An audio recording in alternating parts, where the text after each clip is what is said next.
Everybody, welcome to a brand new MMA Roasted podcast. It's me, Adam Hunter. We're bringing you two this week.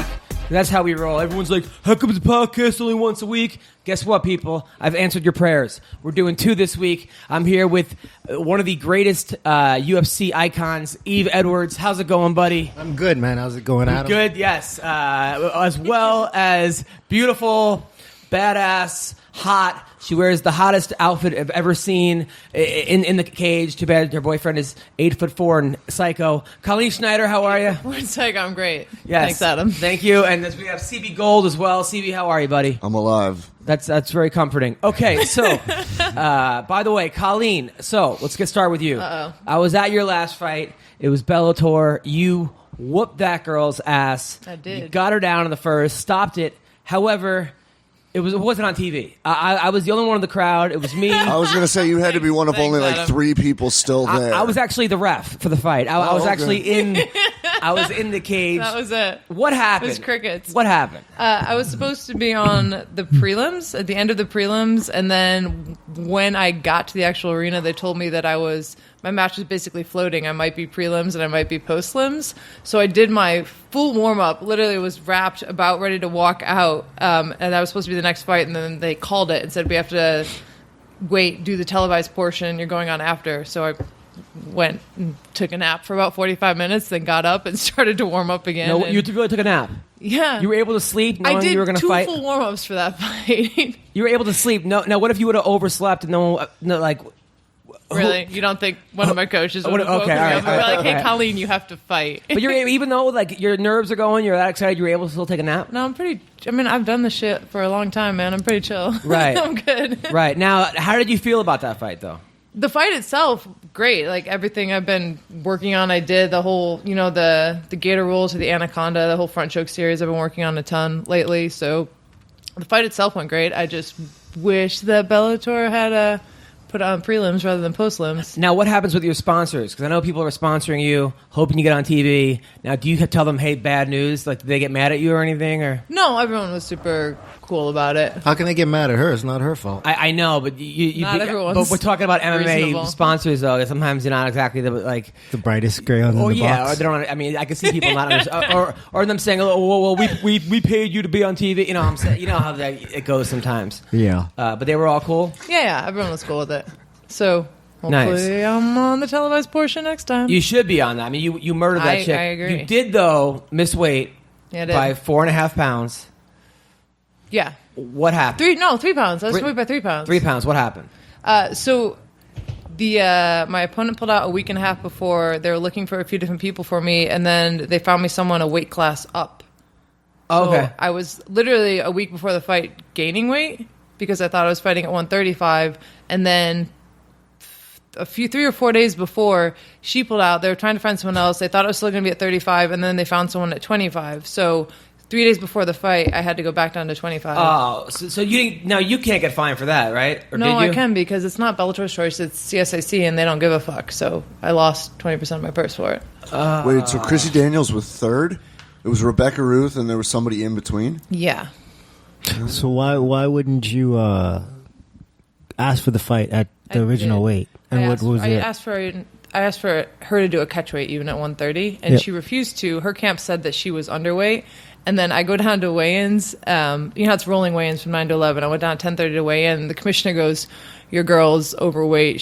I don't know if she's going to make it or not. She's like working her ass off to try and make the weight. So they totally lied and just didn't want to do a catch weight with me. But Now, when you have 3 opponents in a week, are you just watching tape of everybody, or are you just at that point saying, fuck it, whoever's ever in front of me, I'm going to do it? I just got to a point where I was like, fucking somebody get in the cage with me. I just want to fight, because I'd done a full camp. It'd been 8 months since You seem I like a fought pretty last. even-keeled girl. Is there another part of Colleen we don't know? Are you storming around the house angry?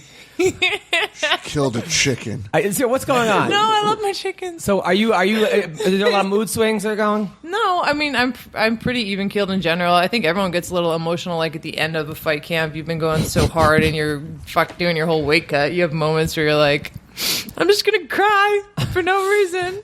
Now, I bet Yves cries all the time. now, Right? Yeah, but it's not because of weight. yeah. Well, why do you cry?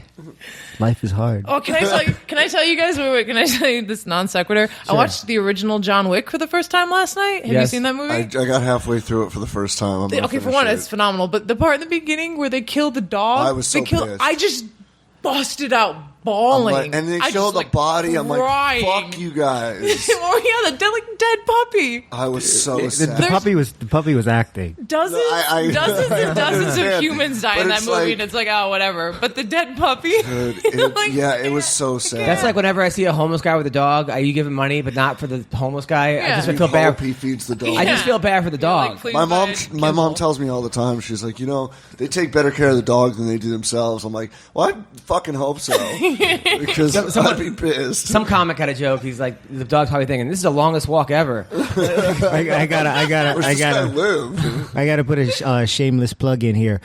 Even Steven, Yep. we're putting it out today, and that we reviewed John Wick 2. Really? On that, Oh, on nice. that. Nice. So What did you you guys think check of it it? out.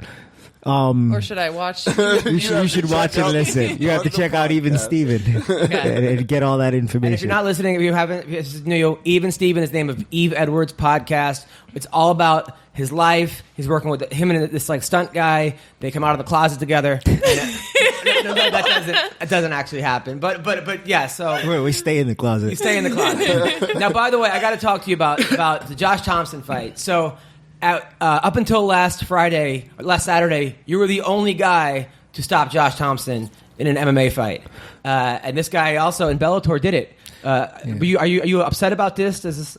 I'm not upset about it. I just wonder why everybody took so long to figure it out. That's how you beat the guy. You just knock him out. Just knock him out. Just knock him out. As opposed to other fighters? What do you mean? That anybody you could just knock him out by winning? Yeah, no. It's just. I mean, Josh he's a tough cat, man. And it's what was it, like 13 years ago that we fought, and for him to fight the names that he's fought in that time frame and not be stopped again. I mean, he's doing something right. You know what I mean? But Patricky Pitbull figured it out. So congrats to him for that. Now, some of these guys like Koscheck, now Thompson, guys that you started with, probably even before some of these guys. I was fighting in '97 when Yeah, Bill right. Clinton was president. Right. Now, do you look at some of these guys and go, "Why are you still doing this?" Or do you get envious, going, "Man, I should be in there"? There's so many guys, so it's both of those things Yeah. happen. Guys like Koscheck, I'm like, his chin is failing every test it takes now, and you want to. I mean, he's one of these guys that helped build a sport, especially the time frame that he came in and the changes that his style helped kind of show what MMA is about.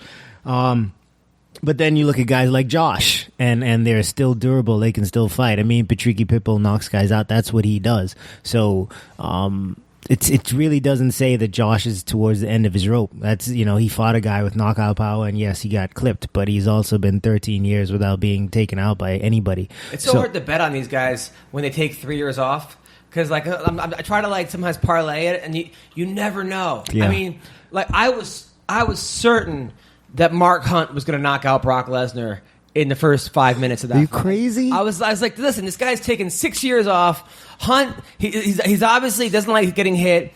This guy's gonna. I was certain that, and then he went out and just dominated Mark. Yeah, I mean, he's been grabbing and throwing around other 200+ pound men for the last 6 years, and for the entirety of his adult life. So that's what he's going to do with Mark Hunt, and that's not Mark Hunt's You thought strength. that was going to happen? I knew that he was going to wrestle. But That was his only but choice. Brock doesn't like getting hit. No, he doesn't. Deal with it well, and Hunt's good at hitting people. But it does. I mean, it doesn't take much I to feel you just on that, Adam. dart for those legs. He's big, powerful, but he's really explosive. Yes. So as soon as he gets into that range, he's tying up, and it's hard for Mark Hunt to get any range to land those punches. He was all over him that fight. Now Hunt is suing the UFC, saying they knew that he was on steroids. They still put it forward. It put him in danger. You think he has a legitimate case or no?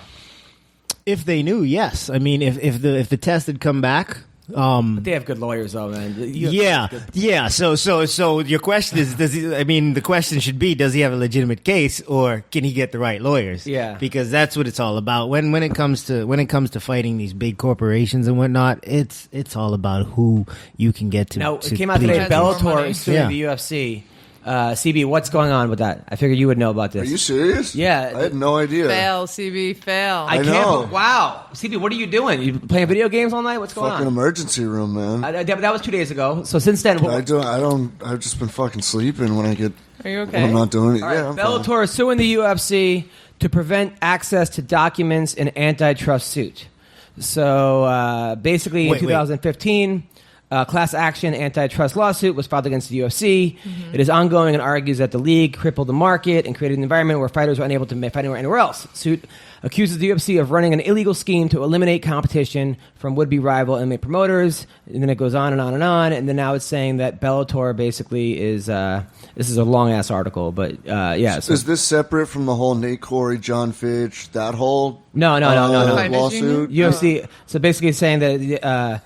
The suit accuses the UFC of running an illegal scheme to eliminate blah, blah, blah, like I said, promotions. The UFC has subpoenaed its competitors for contract and financial information, presumably to demonstrate that other contracts, notably Bellator, were similar in their exclusivity, or, as has been alleged many times, are more restrictive still. Ron Clemens has the story of Sporting News. UFC main competitor Bellator then filed a lawsuit Wednesday seeking to quash those subpoenas. So they basically can't get Bellator's... contracts. Yeah, so that's basically what's going on. So, since none of us are lawyers, moving right on. All right, so that is happening, though. Not to do with that, but something that the UFC announced the other day, which I wanted to propose to you, Yves, because I know that you work with guys sometimes at ATT and whatnot. The UFC is now taking away the ability of them sending fight tape to camps. Yeah. So if you were fighting whatever lightweight, Eddie Alvarez, you can't get his tape from the UFC of his prior fights. You have to get a Fight Pass subscription now. And because they went out and they said which they don't even give to UFC fighters. No, they do. They do. Josh pays for his. Which Josh? Barnett. Wow. Is he still under contract? Yeah. They say he should get one. As soon as I retired, they canceled mine. Really? They say now that you have to pay for it, the $10 a month, and that's how you study your fight, the fighter you're gonna fight. Isn't that crazy? Like, why cheap out on something like that? There's 500 people on the roster. So that's $5,000 they're losing every month. That's not that much money, and not all those 500 fighters are fighting that month. Basically, 30 are fighting that month, if that. And but I mean, it's a subscription. About the subscription money. Right? Oh, come on! Did they really need the? That's ridiculous. I'm more saying, bottom line. I'm more saying the removal of fight. Like, they don't send you footage, so you can't study unless you go on Fight Pass and go, okay, I'm fighting Eddie Alvarez. Let's look at his fight. Is that not crazy? That is crazy. And Yves, how much did you study your opponents when you fought them? The beginning of camp, and then you kind of just watch them a little bit. But yeah, for me, I didn't like to study too much. I would study at the beginning of camp. You kind of get an idea what you need to do and what you need to watch out for, and then every so often you kind of want to go back and look at it, but it's not like school where you read it every day or you. Can it be counterproductive sometimes where you're looking for something too much? Yeah, absolutely, because You just kind of want to get a feel for how the guy moves. You let your coaches worry about his tendencies and what openings he leaves often. You don't want to watch it all the time because you don't want to be in there looking for those specific things. Yeah, you want to look for the things that you've been drilling and training for, but you don't want to look for him to react a certain way because that timing is completely different. Colleen, what's one fight you wish you could have back? Avenger. Tanya? Yeah. That was a good fight. I was there. I would love to fight her again. You were so close. Some of those kicks you had were like, oh man, they were inches, not even inches, less than inches. Just from like, that was crazy. What would you do differently if you fought her again? My ground game's a lot better and I think I was too cautious of her wrestling offense when I fought her that I wasn't aggressive enough. Do you think she wins the rematch against that Russian chick? I would love to see the Russian chick win that rematch again because I think that the ruling on her contesting it was bullshit. So I don't know. I don't know who wins that rematch. I haven't seen much of the Russian girl fight. There's not much footage of her. Tanya's so funny. I asked her. Better get Fight Pass. Tanya's so funny. I asked Tanya, I'm like, are you going to the awards this year? And she's like, are there going to be hoes there? Like that was like Tanya. I got to admit, I wish she lived closer because she is a cool like it's like hanging out with a dude. Now, not that girls are not fun to hang out with, but like anything. I love how you but protect it. Thanks for qualifying. But anything goes with that girl. Like she's way more of a man than I am. Jesus, I mean, you agree? Yeah, she probably has a bigger dick than you too. Wow. I saw her ex-girlfriend, this little Mexican girl that she dated. The woman was like 105 pounds. She came to my show with her. She's like, I came with Tanya. I'm like, oh, you were ex-girlfriend. She was at that Combate fight I saw you at last week. Oh, okay. Now, you're Josh's girl won? Or not, you're just a girl? Alyssa Garcia won, yes. Yes. It was a close fight. It was. Oh, I thought she won. I thought she won 2 rounds to 1. But yeah, she beat Kiana Rain. Yeah. No, that was crazy. Have you been to this Combate? It was at the I've been to 1 or 2 of them, but I didn't go last week. Small tier MMA shows are like so much better in some ways. At the same time, there's a lot more danger involved because like shit might just start going crazy. Like it just seems like it's crazy. At that Bellator fight I was at, there was a fight between the one you were at, the one you fought at, the Chael fight. There was a fight between after Paul Daly won. Like his corner got into a fight with somebody else. Oh, yeah. Someone in the crowd? Yeah, like another like the Another guy's, corner like, or something? camp or something. The other guy's camp. They got into a fight like right outside the cage. Yelling at each other fight? No, or like swinging. actually? There was swinging involved. I actually missed it because I was somewhere else. I was like interviewing someone. My little brother told me he was there. The fight of the night at one of those WSOF events was Khabib and Dagestan versus the Diaz in 209. My friend Tracy, that was her first fight she ever went to, and that was of course the fight where Nick Diaz. Yeah. They fought entire Dagestan. They fought in the arena, and then they fought in the casino. Which is crazy, because like Stockton is like the Dagestan of the U.S. It's like just a place. It's just, that was insane. But all right, so we're going to talk a little bit about UFC. There's a Bellator fight this weekend. I don't know if you're aware of it. It's in Ireland. Who's the main event? It's the Liam McGeary versus McDermott, I think, now. Yeah, it's his 3rd opponent. Yeah, he was supposed to fight, I guess, Chris Fields, and before that there was somebody else. Isn't he the guy that AJ McKee wants to fight? Who, Liam? Yeah. No, Liam was the guy that beat Tito. He was the champion. Sorry, you're Also- talking about 2. Okay. And then- James Gallagher's the one that... Gallagher, AJ that's the McKee name. Phil wants. Davis beat He's Liam. fighting too. I didn't realize how big Liam was until he fought Phil Davis, because Phil Davis is a big guy, and he made Phil look small. He's a big guy. He was like 6'5". Big, He's huge. Big 205er. But the problem is just that, MMA in England and even Ireland, unless you get like a guy like Conor McGregor who just like defies logic, until their wrestling catches up, they're always going to have a problem, because Liam versus Phil Davis is a perfect example of how American wrestling is just I'm not. There's also good wrestling in Russia and other places, but if you can't stop a takedown, and you get an athletic guy like Phil Davis, who I believe would be good at any sport, he's just going to dominate you. The thing with Liam, I think with him, he got so comfortable with guys taking him down and him throwing up insane submissions. The inverted bottom triangle he threw up on 2 guys, one being Tito, who's an incredible wrestler. He just got used to it, and he's like, all right, I'll let Phil take me down. And then Phil just nullified the jiu-jitsu completely. Phil's a different he's got the wrestling, but he has the jiu-jitsu as well. But I do agree with you. He gets comfortable, and unfortunately that's what happens. And I think also, same thing with you, like you said, AJ McKee wants this James Gallagher guy who fights on this weekend as well. And I think AJ's wrestling background can nullify James Gallagher's game plan completely. Well, AJ is right now just like, part of the next wave of MMA of just guys that are good at everything. When your father is also Antonio McGee. He's been in the gym since he was, like, I remember AJ when he was like 12.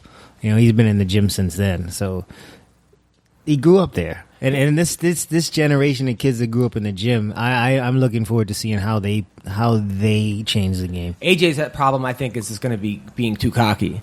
Yeah. He seems to, like, get in his head, I'm better than this guy, and that's just a dangerous game to play in mixed martial arts. Have you ever been too cocky in a fight?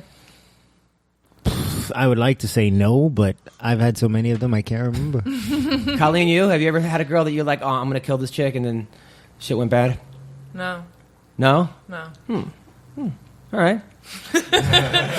So this next week is the UFC 209, I can't wait. It's just How is Nick or Nate not on that card? 209, right? It's been said so many times, but it's so true. Like, I never you only even get thought of it one until shot. you said it. Right? You only get one shot. What's also crazy is like how bad 208 was and how good 209 is. And I understand people fall in and fall out. 208 with the 208 was Holly in and the- yeah. Oh yeah. I'm lucky. I only really saw Dustin's fight. I didn't see any. We left right how's after his leg, that. by the way? Have you talked to him? I actually talked to him on the way here, and his leg's good. He's just got to get his ligament cleared for the ligament damage, which is just time. So he's good, and he's thinking about fighting again soon. So if that works out, it'll be a good fight. Now, who does Dustin want next? He wants someone ranked above him. Yeah. You know, he wants to get whatever it takes to get to the title shot. Were you in his corner for the Conor fight? No. Oh. No.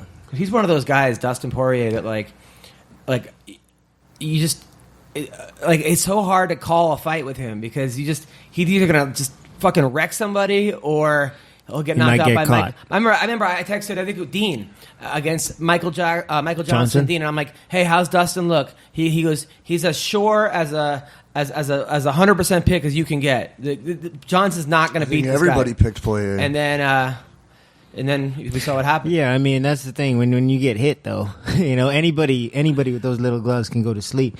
But that's kind of how Dustin was fighting this fight with Jim Miller, trying not to get wild and reckless because he's a fighter at heart, but he's a smart kid. He's not really a kid anymore, but he's smart when it comes to fighting also.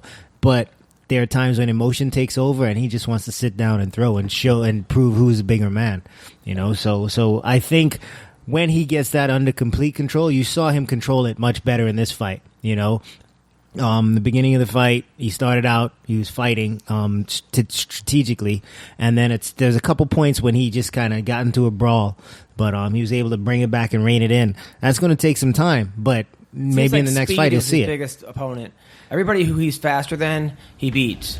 And then it's got like Johnson, Conor, you know, anybody who has an edge on speed, that's who he has trouble. I mean, it's everyone's opponent, right? But yeah, I mean, speed kills, right? Yeah. I gotta say, I was thinking about you the other day. I was thinking about you and Josh and how crazy your sex life must be. Because hold on. Make sure because you went straight from me, and so make sure you explain what you do. I'm talking to Colleen right now. Okay. No, he was looking straight at Eve when he said that. Yeah, no, I was like, I don't have sex with Josh Thompson. No, right. You kind of made him. He was sort of your bitch. All right. So listen now. Oh shit! You said it. All right. So now is it? Because you seem like a pretty cool chick, but who's just down for things. Am I right? Like you seem like the how kind of sturdy is your door? All right, let me finish, CB. Okay, you seem like the kind of girl. I like this all started with I was thinking about you the other day. So this is what Adam was running through his head. No, but I was thinking that like you seem like a cool chick, but you're pretty much down for your man. Like if your man's like, hey, listen, today let's dress up as bunnies or something or some kind of Yeah, you know about our whole furry fetish? Yes, he told you about that? He did tell me last time he was here. All right. So I'm glad that's public now. Now, does he play Megadeth? And is it hardcore? Like when you come home and there's this like angry music. Is it go time or angry music is just standard? It's Josh. That's the standard, yeah. Right. Okay, so Megadeth would be like soft metal. That's okay. So he's more like AFI kind of thing. Yeah, totally. Totally. So, he loves AFI. I actually fucking love AFI, and Josh hates it. So oh, really? Sometimes when I want to drive him crazy, I'll play AFI. Okay, so all right. So that's how you get mad at him, and you like Josh gets angry. You put on the AFI. That's kind of Well, no, when it's go time, we'll put on some like Hall & Oates. Oh, that would make sense to me. Is that you guys have sex? Do you have sex to Hall & Oates? Really? Is that what goes on? Private Eyes. Really? Private? Wow, you actually know the song. That's crazy. So you and Josh have sex to Hall & Oates. That makes sense. That's good. That's good. All right. Okay. And are there like? There's got to be bondage. Why were you thinking about this? I don't know. I was just thinking how because I like Josh, and he was here a couple weeks ago. But he's one of these people that, like I told you, if he wasn't a fighter, he'd be Dexter. I could see that he would have a list, and he'd go around killing bad criminals. I could see him killing people that deserve to be killed. right? That's sort of Yeah, I think that's fair. okay. We can smell our own, and I agree with that. Yes. Oh, We can smell it. you would be on his list. Okay, so No, why would anyone want to kill CP? no, don't except for Anyway. All right, so that's okay. All right. Can we finish that sentence? Except for who? Nobody want to kill you, except for maybe your parents for not moving out. Okay, but anyway, we're here. I'm Every episode, man, and I've been out for kidding. 10 years. I know. Actually, one person did try to kill me. Your ex-girlfriend, right? Yeah. Your ex Actually tried to kill you? Yeah. How? With a knife. How? She tried to stab me. What kind of knife? A shitty one. It was his own So I'm autograph. He not actually trying to say, got. was she really trying, or was it No, like she was really I'm mad trying. at And you? He then actually she- got the crocodile hunter and to then actually she autograph the threatened knife. to go to my parents' house and kill them and kill my dog. Yeah. So you date psychopaths? Well, that was the day we broke up, and when I broke up with her, she freaked out, and then she went to jail for a little while. Nice. No big Holy deal. shit! I pick winners. And sort of A. So anyway, by the way, No, they pick wallets. How are you doing? I'm back, ladies and gentlemen. You didn't introduce me on the show. I'm kind of sad. Oh, sorry about so that. I'm just sitting in the back. I kind of feel awkward sitting behind you guys, but it's no big deal. I've been out for a couple weeks, so I got some stuff I want to talk about today, but we'll get into it later. Oh no. Any new dating stories, Joe? Oh, we'll get into it. Okay. He actually makes CB look normal. Like that story you just heard? It's very difficult to do. Wait, hold on. What do you mean? Oh, sorry. I got the wrong number. We're calling Uriah Hall right now. Uriah actually has taken a leave of absence from MMA to find himself, I believe. So we got to talk to him about that. I Because like he Uriah. looked in the hallway. Stats guy. All right, so Crickets. Hey, out of every 10, 7 you fail. just walked the crickets. That's how bad that was. The crickets walked out of the room. Out of every 10, 7 fail. That's true. That's actually that's my quote, right? I use a lot of your quotes, Adam. You're inspirational. Oh, thank you. That's very nice, UCB. You're a good kid. All right, so we're calling Uriah Hall right now. Hey, Uriah Hall. Yeah. Oh, shit. What's up, man? What's up? You're on the MMA Roasted podcast. It is me, Yves Edwards. We have Joe the Kid Perez, Colleen Schneider, CB Gold. How are you, man? I'm good. Yves, my man, what's up? Not much. What's going on, Uriah? How you living, player? Yves like the calmest dude ever. You're like, yo, Yves, I just won the lottery. Oh, that's great, man. That's amazing. Yves I is think so it's calm, bro. I think it's because he's from the Bahamas, right? Yeah, but he's from Jamaica. Yeah, oh, he's from Jamaica. So, do you guys have beef, being that you guys are both island guys, or no? No, Oh, man, no, Yves? we have no beef. But like historically, are Jamaicans and Bahamians? Are they? No, Oh, no. That's just women. Island women are just crazy. that's true. They don't like each other, and you can't mess around with island women. You better not cheat on one. They'll cut your dick off. Wait, I can say that. Yeah, right? you can say that totally. Yeah, absolutely. Now, Okay, now cool. Uriah, I've actually I've talked to a couple girls that you've actually run through. What?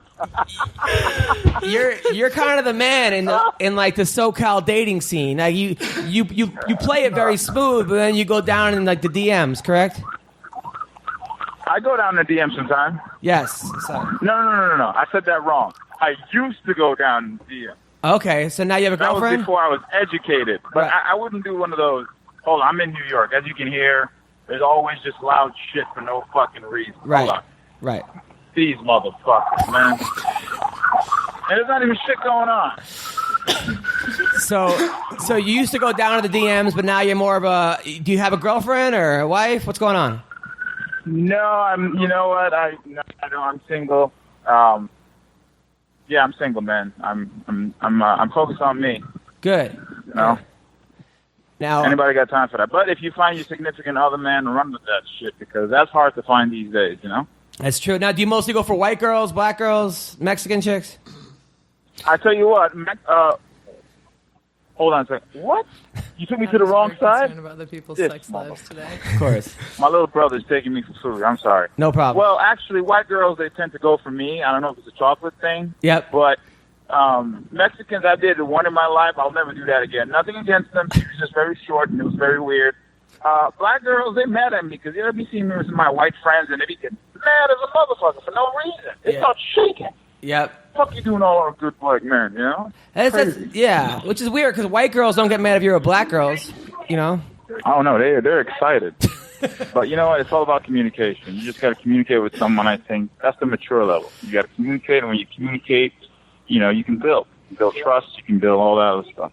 I absolutely, man, absolutely. Now, I was expecting Uriah to answer with a typical Island Man answer and just be like, "Man, I'm like Captain Kirk. I'll fuck a green bitch." you'll fucking really? Wait, what? No, I've heard that What did you before. say? He said that he was expecting you to answer like a typical Island person and say you're like Captain Kirk and you'll fuck a green bitch. So. Oh, hell no, man. I'm one of those 1%. I'm that 1%, bro. Yeah, he's that 1%. He It's like Jamaicans, you know. Jamaicans, I'm Jamaican. And Jamaicans like to wear a lot of bright-ass clothes and shit. I don't know if Jamaicans are trying to be noticed, but Jamaicans love bright colors. But I don't like bright colors because I want to be hidden. Right.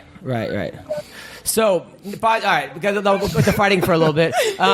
So, how are you, man? Are you training every day? Are you, when's your next fight? You making a comeback? What's going on?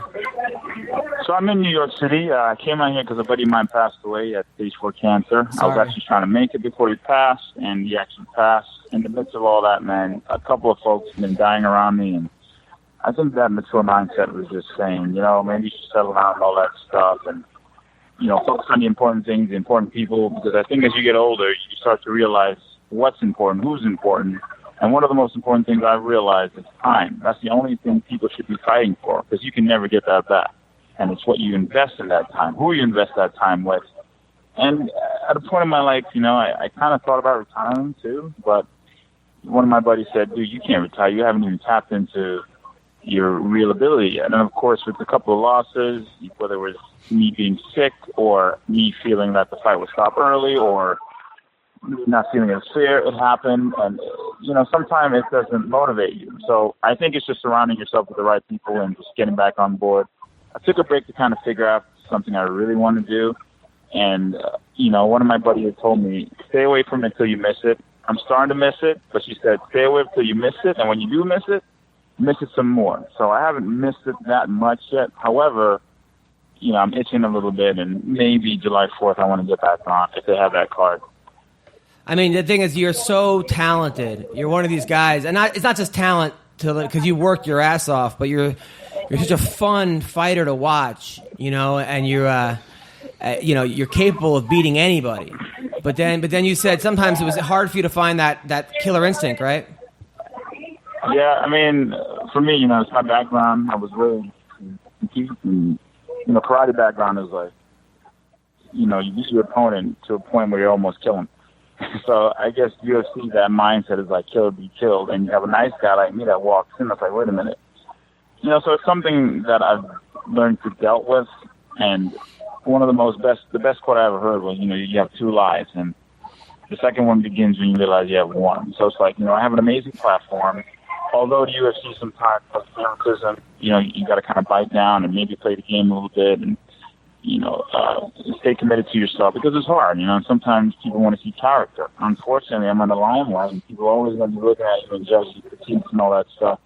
But no one really knows that, and it's not for them to know it.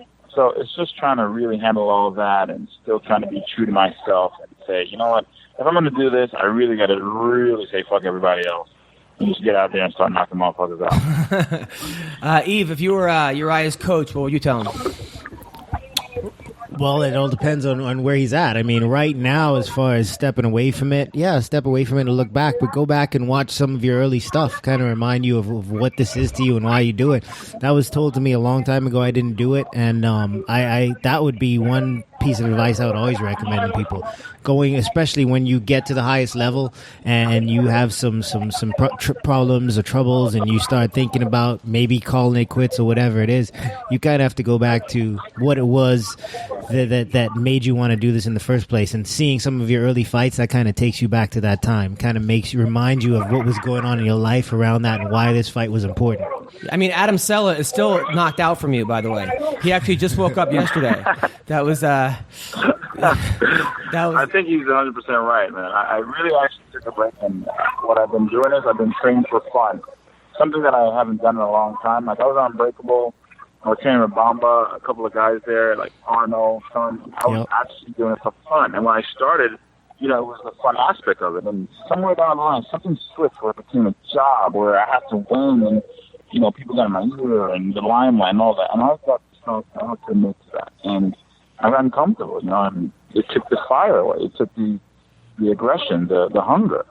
And I'm like, well, I'm older now. I'm a little comfortable. Do I have to need that hunger again? And part of me feels like I do, but at the same time, the passion died. And I have to kind of reclaim that. And I think that's why. Yeah, man. I know as a comic, I could kind of relate to you where just like being on stage is the greatest feeling in the world, but all the shit around it, the business, the this, the that, watching this guy get that and that guy get that can really fuck with me. I know it fucks with me all the time. People, hey, I saw this guy on this TV show. Why aren't you on that? Or blah, blah, blah. But I know that just being on stage is what was born to do. Do you have this kind of the same thing with fighting? Like when you're in there, you're having fun? Yeah, I used to. I felt like it's not fun. I felt like it's like you got to win. And I think I struggle with that than just having fun. When I was on the show, I think I was just at a really low place in my life where I lost a lot. I lost my job. I bought a one-way ticket. I didn't know I was going to get home, so I was determined. No one came out with me, and I was alone for the first time. So being that I was alone, it gave me that fire, that hunger. I was like, literally, fuck everybody else. When I knocked out Adam Sella, my own team was looking at me differently. The other team was looking at me, and I was like, you know what, man, fuck all you guys. I'm here to win. And I bite down, and they had to beg me to stop training because I was so determined. And after the show, I kind of lost that. But I remember when I started, it was just fun. It was just being creative. And I get bored easily, man. If you show me a move and it's too much, I'm like, all right, fuck it. But I need that stimulant where I'm creative. And if I'm not having fun, I can't be creative. So I think I just have to re-strategize myself, rethink where I'm coming from. And like you said, just go back to the drawing board and, watch my old fights. And I did, actually. I was much more aggressive, brutal. I didn't care who you were. I was just knocking people out. I was like, oh, you good? All right, no problem. But it's just going back to that, the fundamental. Because, you know what? At the end of the day, it's like Anderson Silva. People looking at him like, dude, you're too old. You shouldn't be doing this. Like, as an athlete, it's hard to hang that glove. It's something that you've done so long, it's hard to just give it up. And I'm sure it's tough for him where he's got to bite down and still go out there and have fun. He doesn't have that ego to get that belt. He's just trying to have fun. And it's hard for people to do that because people are still stuck in that old school mentality like, oh, Anderson Silva won. No, motherfucker, it's for him. At the end of the day, it's his life, so he has to do what makes him happy. I feel the same way, too. I want to have fun. I don't want to go out there with pressure, but it comes with it. So it's just balancing all that shit and just putting it together and, doing work. That first Mousasi fight, that knockout when you had of him was like a video game. That was insane. You have so many of those highlight things. I remember one of your fights I was at when you broke your toe, and you're backstage, and you're screaming like a little bitch. No, I'm kidding. But you were screaming so loud. Oh, man. It was crazy. Hey, I was allowed, bro. I was allowed. The bone was so far out, I was allowed. Have you ever had sex with a girl who screamed that loud? You almost had me. No comment, bro. I don't kiss and tell. No, Colleen, what would you say to Uriah? Well, I feel like I relate a lot to what he's saying about going through, in the beginning you just fucking love it and it's fun and you're hungry, and then over time the pressure builds, winning becomes more important, and then a lot like the politics with, say it's the UFC or whoever you fight for comes into play, and that stuff starts to wear on you and it starts to change how you feel about it, and some people become bitter or jaded or just lose their love for it. So I think I feel like everyone kind of goes to that when you've been fighting long enough, and you get to a point where you're like, you kind of need to step back and figure out why you're doing it, maybe like fall back in love with it or get back to that feeling you had early in the sport. And it's interesting to hear him talk about it, because I feel like that's very much a thing that like happens as you spend time in the sport, and people deal with it different ways. But yeah, I feel it. I relate to it. I like it. Yeah, you're right, man. You just gotta fall in love with it again. That's pretty much where I'm at. Yeah. Because I feel like I have all these tools I haven't really used yet, and I'm one of those guys. I'm not gonna lie. When I see red, it's hard for me to come back from it. I'm nice, but the moment I see that red, I zone out. And I've done it a bunch of times, whether it's in training or my past fight. I'll just see that red. And it scares me. I'm not going to lie. It scares me sometimes because I don't want to lose myself. And I feel threatened. And in my mind as a martial artist, which is all about balance, I'm trying to balance it. I'm trying to control that. I'm trying to tap into that power of nothingness, as they would call it. So... It's deep, man. I mean, this is probably the most real interviews we've had, and I appreciate that, Uriah. No problem. And I can't wait. Listen, whatever you decide to do, I'm a fan. I remember when I first saw you on Cool Runnings. I was a fan back then, and I'm a fan now. So I'm always going to be in your corner, bro. Yeah, thank you, man. I appreciate it. I'm definitely a fan of yours. I know we haven't really stayed in touch as much, and I wasn't being a dick, but I know you're a fan of the sport. And, Heather actually talked a lot about you, so yeah, man. She's good people. You should definitely bang her. But so. Oh my god! I'm just kidding. No, Uriah. When are you coming back to LA? Water. I'm actually shooting something from the 1st to the 15th in Florida. I'm shooting a movie, so after that I'll be in Vegas. But I'm thinking I'm going to be in LA around maybe March, sometime in March. What movie are you shooting? It's an MMA movie. I can't talk too much about it, but it's like I play like the lead's best friend, and apparently I'm kind of a dick, so it's kind of cool because I'm a nice guy, but I'm a dick in the movie. Well, nice. Well, good luck with that, man, and I will talk to you soon, man. Thanks, Adam. Take care. Take care, guys. Take care, Uriah. It was Uriah Hall. Yeah, man, it's hard. It's like my wrestling coach in college used to say all the time, if you're not thinking about quitting, you're not working hard enough. I think I got quit a week later. But I understand, man. I mean, this sport's brutal, especially for a guy like Uriah, who is very emotional, gives it 100%. And I like he said, I could see him getting in his own way a lot of times, but he's also so good at that one. He came in such a good karate and kickboxer, and wrestling was always kind of an Achilles heel to him, and yep. It's got to be really hard when you're so successful in one thing and not living up to people's expectations, and even having people's expectations that you feel like you have to live up to. Yeah, people's expectations though they kind of can take you out of the moment. I feel like a guy like Uriah. There's different guys in this game, but let me use these two guys for an example. Like a guy like Dustin Poirier, he has to be in the moment. As long as he stays right there and he doesn't think about what's coming later or how he got here, as long as he's right here right now, he's good. A guy like Masvidal, he can be here and be fine, but he can be somewhere else and be even better. Like the thing with Cowboy, if he's in the moment and he's dominant, he's winning the striking exchanges, he'll back off and he has that. It's like in the street, I'm winning, so what the fuck are you gonna do? But if he can think about what's this going to get me, where is this going to put me, he will be more aggressive and fight to get to that point. So you have guys like that, and I think Uriah is one of those guys that needs to be right here, right now. And by being right here, right now, you can enjoy it. You're focused on everything you need to do and what you need to do, and you'll have the most success that way, I think. I remember, like in high school, not to compare my high school accomplishments to anybody here except for CB and Joe, maybe. Okay, but I remember when I was in high school, I was wrestling. I was a defending Class A New England champion, and I won it as a freshman, sophomore. My junior year, I lost 5 matches in a row. Like I got sick. I couldn't make 125 barely. I was making like 120. But I was like trying to do it for everybody else. I wanted to be a nice guy. I wanted to like be a leader. And they had a school meeting for me. Like the whole school, I had to talk for the whole school what I was dealing with. I had the teachers, because it was a prep school, a boarding school, had like a circle around me and say, what's going on? Why are you losing? How this, that? They put me out in the intervention. They like shovel. It was an intervention basically. I had to shovel snow for like 3 days and to think about why I'm not dealing with my problem. I got pushed so hard. They punished you for losing? They punished me because they said that I wasn't giving it my best and I wasn't trying hard, or like I was. You suck. Go shovel almost know. They asked me if I was ethically dirty, like if I was breaking ethics at the school. It was Wait. They asked you if you were committing sins, and that's why you weren't winning? Yeah, you couldn't lie, steal, cheat, drink, have sex, and they thought I was doing one of those things. That's awesome. Which is why I was losing. So at one point, I got so fed up.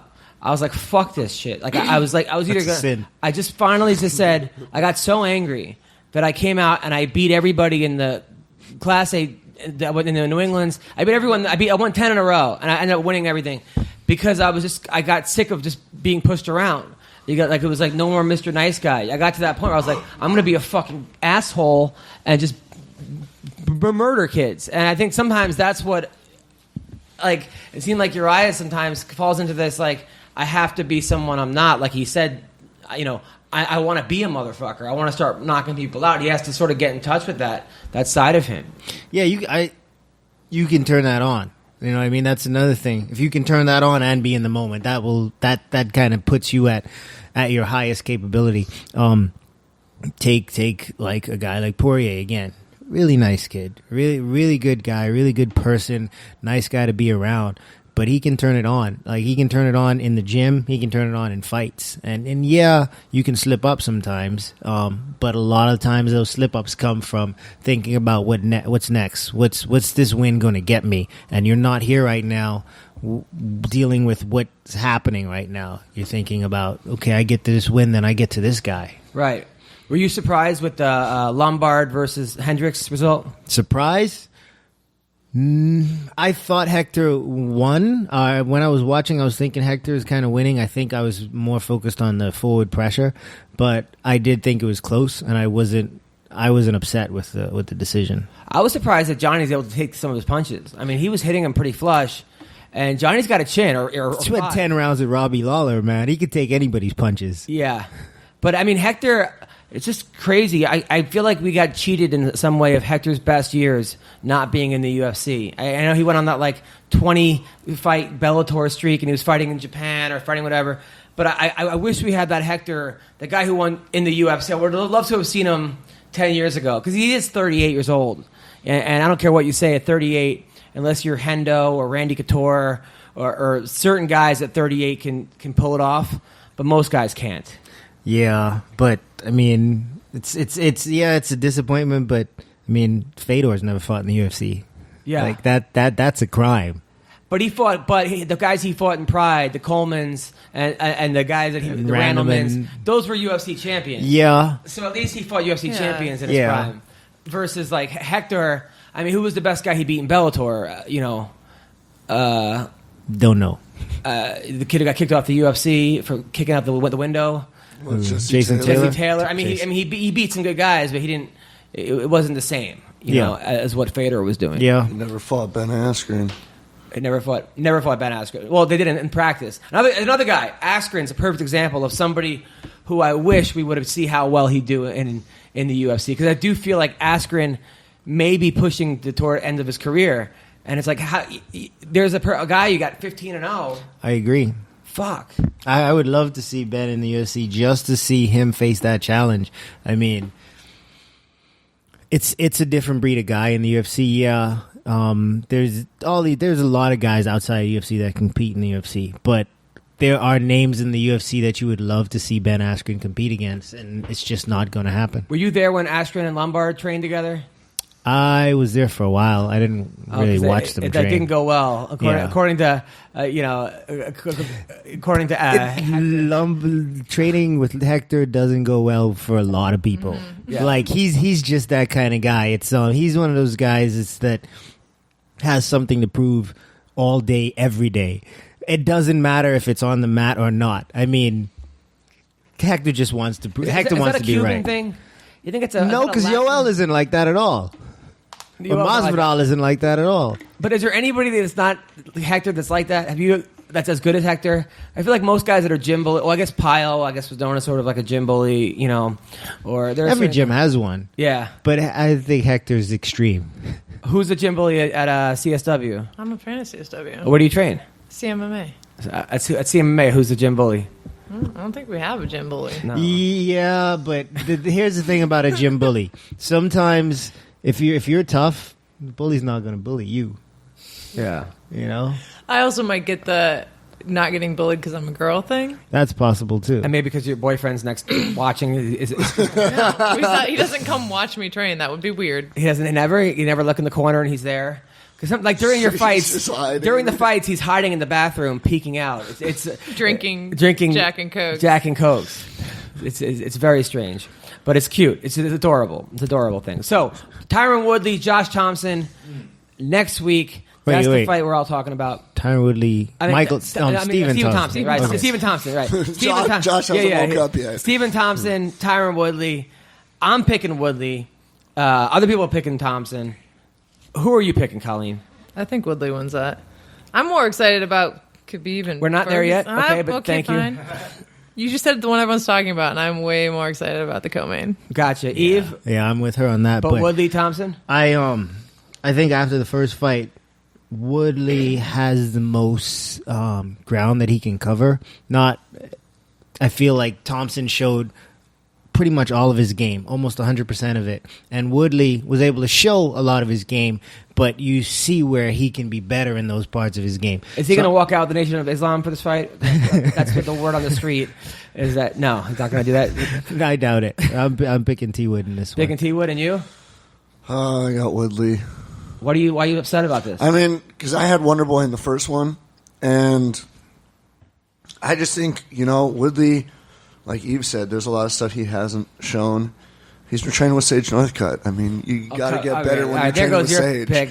No, I picked Woodley. I think he's really fired up. He's more fired up about this fight than I think I've seen him about any fight in the past few years that he's been in the UFC. I agree. I think that certain fighters are good with a chip on their shoulder, and certain it just weighs them down. And Woodley, when he has something to prove, like that with that Robbie fight, and I think Woodley wins this fight too. Joe the Kid? Listen, dude, I want Thompson to win. I think he'd be such a good champion. We've seen the embeddeds. He's such a nice dude. He trains with the Kali He also voted for sticks. Trump. So what? No big deal. All right, go on. But I think Woodley is gonna. He's gonna That's win. your like. What, you think Woodley's going to win? Yeah. Okay. All right. Khabib versus Tony Ferguson. Everybody in town is training with Tony, and they're telling me how good Tony looks. Being Hanato, but Everybody in town. I don't. Khabib has gorilla strength. He grabs onto you. Strength? Bear, gorilla. They're both very strong. Okay. Russian, I think we go with bear for the analogy. All right. Thanks, Yeah. MapQuest. Helping Okay, but geographically appropriate. all right. So, I think that Harambe is not in Russia. all right. I think that Khabib wins this fight. Colleen. So this matchup's been talked about for a long time, and I used to think Khabib, but I think Ferguson's going to take it. Just Khabib's been out for so long, and the way Tony's progressed as a fighter, I think Tony Ferguson's going He to beat hasn't been him. out that long. He fought Michael Johnson, UFC 200. Oh, that's true. Yeah, and he looked really good, but I think what Ferguson has on the ground is going to end up.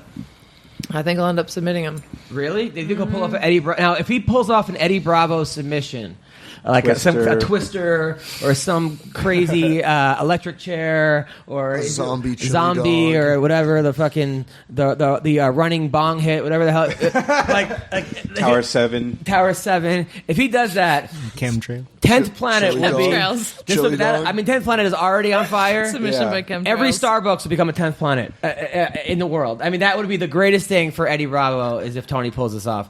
Eve, who wins this fight? Man, I don't know. I think Khabib is one of those guys that he is so dominant.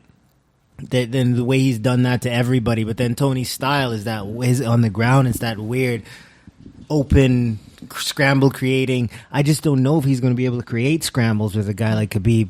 Those Dagestani dudes, they shut you down, man. They don't let you get around. What do they do? Do they have school when they're a kid, or just 19 hours of wrestling? It's weird. It's like they're American wrestlers that are good at holding you down, but this Dagestani stuff, it's completely different. I don't get how you get that good at being able to do cage that. Control is just mind-blowingly good. Yeah, like nobody gets up. It's ridiculous. I've shown so many people that Khabib versus the Bear video.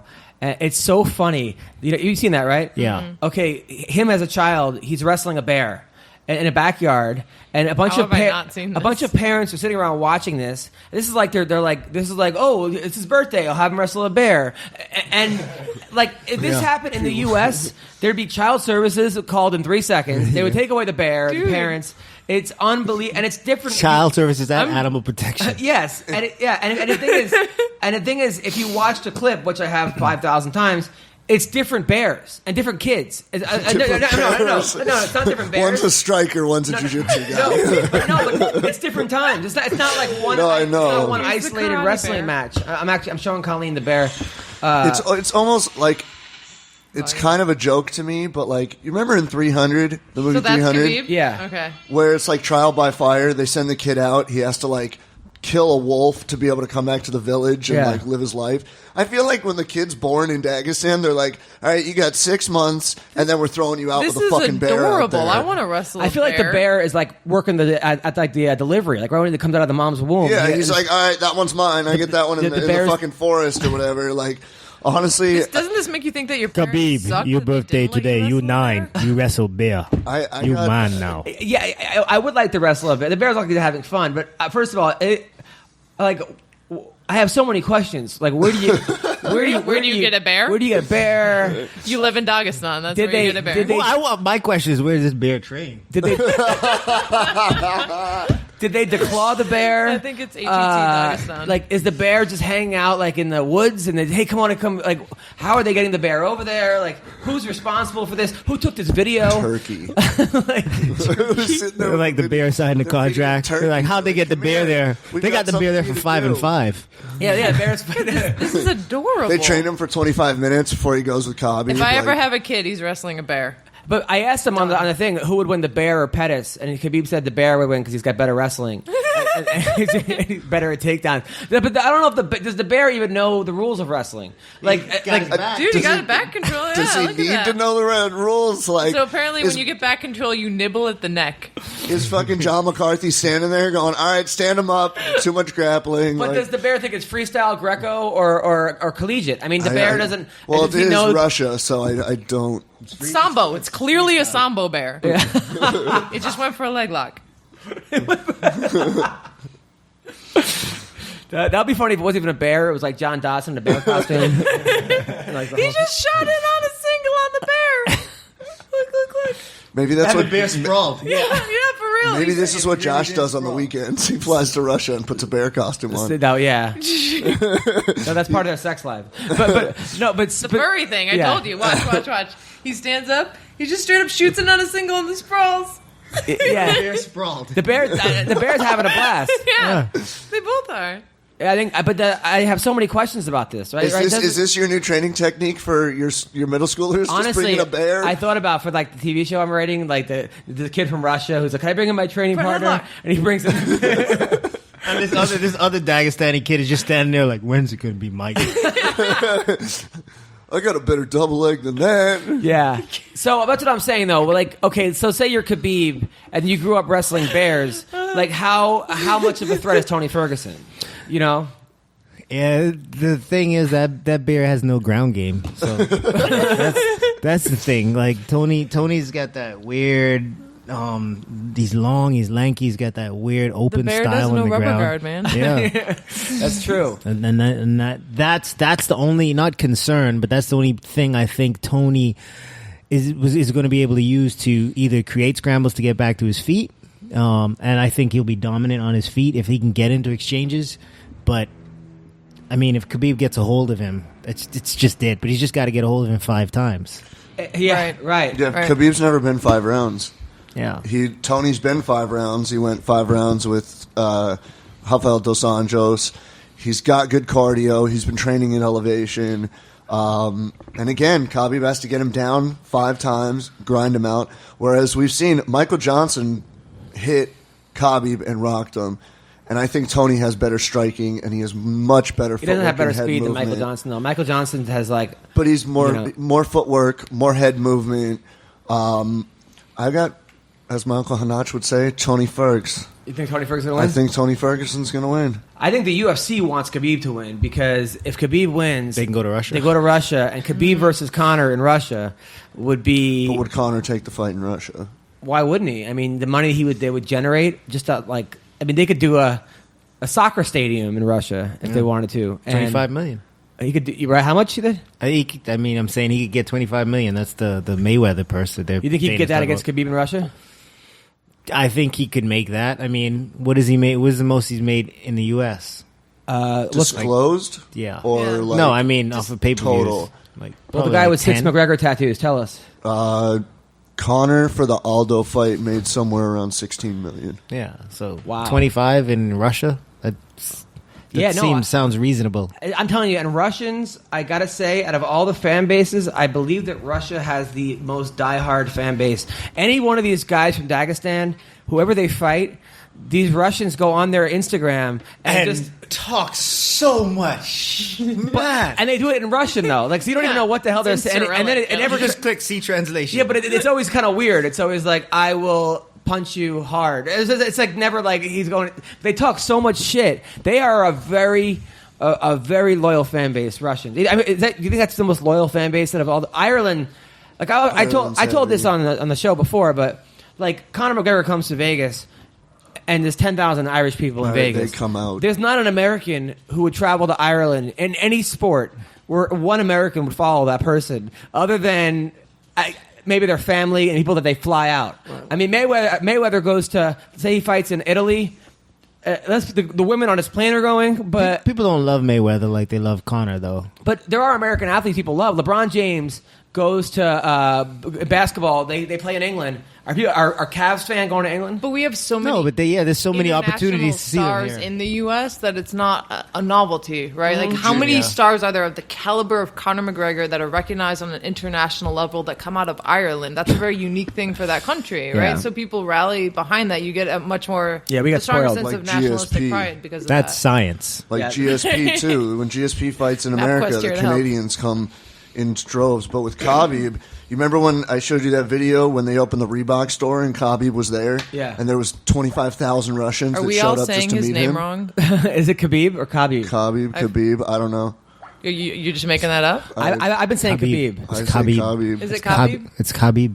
Okay. I think that's what I heard on the Seems like a nice guy too. like He Habib. is. He's a Sounds nice like guy. a Habib with a small K at the beginning. Khabib. Yeah. So who are you fighting next, there, beautiful lady? Eve is talking to you. Yeah. I don't know, but I want to fight for the inaugural flyweight title when Bellator does it. So if that means one more and then fight for that, whoever the hell they want me to fight. What about that pretty Russian girl? Anastasia Yankova. I don't think you're gonna kill her. I don't think they would let me fight her because I would kill her. Yeah. The other girl's not bad though. The Mexican chick that won last week. That was a pretty fun Veda fight. Arteaga. She Yeah. looked like an adorable pickle. Right? Oh my god, yeah. Like in a cute way, you know? Like she didn't look like an athlete, but she fought like one. Yeah, totally scrappy, man. Girl's got heart and aggression, and it's fun to watch her fight. But you're like, you should probably be at 115. I'll tell you though, Brooke Mayo's got heart too. Mm-hmm. I mean, she was so upset when they stopped for her her fight. for her first fight too. Yeah. Her eye did look pretty bad. Oh yeah. I mean, I don't think she went. She was behind. I think 2 out of the 3 rounds. So I think it was bad enough that it was a reasonable nice. stoppage. Yeah, I think so. There's no way she could too. see out of that. Yeah, that was bad. And it's very unlikely that she was coming back. But it's one of those, she lost, but it's not a loss. Like, she looked great. It was her debut. Everyone wants to see her fight again. So. Pretty cute too. Pretty attractive. Not with that eye. So you Did you see they announced the next strawweight championship fight for the UFC? tell me. UFC 211. Joanna Oh, yeah, Jacek and defends Andrade. against Jessica Andrade, the fight I've been asking for. Ooh. It is. I don't know who to pick. I'm just I tell excited you, for the Joanna's fight. going to destroy her. What? Yeah, I agree. Yeah, Joanna's going to destroy her. Really? Yeah. Mm-hmm. Why? Because the striking is cleaner. I mean, Andrade is like she's like Vanderlei's little sister. Everything She throws is like Vanderlei. Yeah. Yeah. And Joanna's That's so it. technical and sharp and uses She's the just gonna range pick so her well. apart. And she'll totally agree. She'll But- get and she'll get taken down a couple times. She'll stand. She's her working takedown her defense is wrestling. great. She's working her wrestling. I was watching her when I was down there. She had just gotten back. She was there the last week I was there, and her and Mike are doing some work. And she's working with some tough girls wrestling right now. Now, why would they say the other girl, who's the one who's dating the champ, Nunez? Nina. Ansaroff. They said on the thing that everyone on the gym said that she's the most talented girl in the gym. She's She's very talented. But that's including Joanna, the champ? Talent is not necessarily, that doesn't mean where you are. That means what your potential is, you know? Nina is very talented. I haven't trained with Joanna. Nina was actually, I was her first coach. She used to come to my MMA class when I lived in Florida, and I didn't even know that. She told me that. But she has talent, and yeah, she could ultimately be better than Joanna, but it's going to take a lot of work to get there. She has the talent to get there, but she's not there yet. It's crazy. Her and Nunez spar they're girlfriends, and they're married. They're gonna get married. Are they married? And do you think Nunez is pulling her punches a little bit when they spar, or she's going full force? No, she's not trying to beat up her girlfriend. Yeah. But like, you really don't do that in practice too much anyway. You know. She definitely want to get more work, and if Nina's giving her good work, she wants to keep her around. Now, do you and Josh ever spar or no? No. Oh. He weighs more than 100 pounds more than me. Do you ever sweep him in bed or no? He weighs more than 100 pounds more than me. Okay, no problem. I got it. No, totally understand. And how's the wife going with you, Yves? How's the wife? She's okay. Yeah, she's good. Yeah, I know. You guys happy in California? You guys moved. I know you guys moved. Yeah, I like California a lot, man. It's nice here. Where'd you move to? Eagle Rock. Oh, nice. Oh, really? Yeah. Are you coaching? A little bit. Where? Sometimes. Wherever. Wherever. Yeah, I just kind of bounce around. I go to the Yard some, go over to Unbreakable. I haven't been over there in a while. The Yard with, what's his name? Joe Schilling. Joe, yeah. And I like Joe. Pasadena Fight Academy sometimes. Joe is awesome. He's a throwback. What a throwback fighter that guy is. Randa Markos, how are you? Good, how are you? Good. You're on the MMA Roasted podcast. It is me, Joe the Kid Perez, Colleen the Thoroughbred Schneider, as well as Yves Edwards, and CB the Grafting Champion Gold. How are you doing? I'm doing great, thank you. Congrats on your big win. You beat the number 3 girl in the world. That was a huge upset. Congrats. Thank you so much. I'm so excited about it. I've been wanting this for so long, and finally came, and I came out successful. I'm on cloud 9 right now. And I mean, it was a solid, exciting fight, solid fight. Now, in the first round, when she took you down, it was almost like you were paying homage to Gary Goodrich with those elbows. You know what I'm talking about? Yeah, I've seen that fight, and I honestly, I've done that move a million times in practice and everything, and I pictured myself throwing elbows, but her head was too far away, so I was like just giving it everything I had with the hammer fist. It was pretty awesome, and then it was a close fight. At the end of the fight, now did you think you were going to get the win, or did you think that they were going to give it to Carla? What was your thoughts right before that they read up the scorecard? I just thought I felt like I did everything I could, and that I did enough. I felt like I did enough, and I didn't know she threw an illegal knee to the face, but I don't know. I just felt like I did enough, and I wasn't going to walk out of there with a loss. I felt like I wanted it more too. It was a battle. Now, who do you want to fight next? I'm just looking at celebrating right now, but I do have one person on my mind. I was thinking about fighting Tisha Torres next. And how come you want to fight Tisha? She's up there in the rankings. I feel like I should be ahead of her. I don't know. I fought the former champ, and I think that would be a good next matchup for me. Nice. Now, at the end of the fight, you said you were against bullying. You got to stop bullying. Personally, I think sometimes bullying is good, and I'll tell you why. Because when someone gets bullied, then they make a comeback, and then like I knew kids in my school that like in 7th grade, everyone was picking on this one kid. That dude beat the shit out of the bully. He was then the coolest kid in the school. Got all kinds of girls. Everyone celebrated. Without the bully, you don't have the hero. So, right? Yeah, I guess it's just you don't know what kind of personality people have. What if you say something wrong and that person is having a bad day or has a bad life, or you don't know what's going on at home, and all of a sudden something happens, they do something drastic. You never know who you're messing with. That's true. Now that's a good point. That's true. Now were you upset that it was basically Carla and Felice, and then were bullying you, or that they were bullying Heather Joe Clark? Who specifically are we talking about in that situation? Well, there was a lot of bullying going on in the house. A lot of stuff that was just like blew my mind. I'm like, oh my God, we're grown adults. How are we treating each other this way? But after before I fought Felice, it was a lot of like they're trying to get in my head, trying to bother me constantly, picking on me and stuff. But yeah, there was a lot of other people that were being picked on too. That it was unnecessary. We're grown women. It was pretty embarrassing, actually. Yeah, that's true. Now, and how's the marriage, by the way? It's going good. Does he like your new hair? Yeah, he loves it. Nice. So now your hair matched with your outfit. Was that on purpose? Yeah, actually, I was going for that. Oh, that's good. I'm really glad that they changed the colors. I really like the red. I know, it's good. I like. Are you going to keep the red? Or are you going to go different to? Are you going to like I don't know. I like the red right now. Blonde doesn't suit me, or black suits me, but I don't want to go black. I like to stay to red. I think the red's good. I like the red too. It's a good look. So now, Thank you. Now Angela Hill says on her thing that there was a give and take in the house. Randa was an asshole, so Felice was an asshole back, as is life. So who's Angela Hill? She was the Who the fuck is that guy? She was the Invicta. I'm sorry, who is that? She was the Invicta champion. Now she's back in the UFC. She fought a good. No, I don't recall. She was in the house, right? She was the black girl in the house. She was a black girl in the house. She was the black girl in the house. I have no idea who you're talking about. All right, so she says Randa was an asshole on the show and had like 3 girls on her side. Felice and Carla responded accordingly, even though they were outnumbered. So Right. All right, so you would like to comment on this? No comment. I don't even know who that is. All right. Throwing shade. Yves?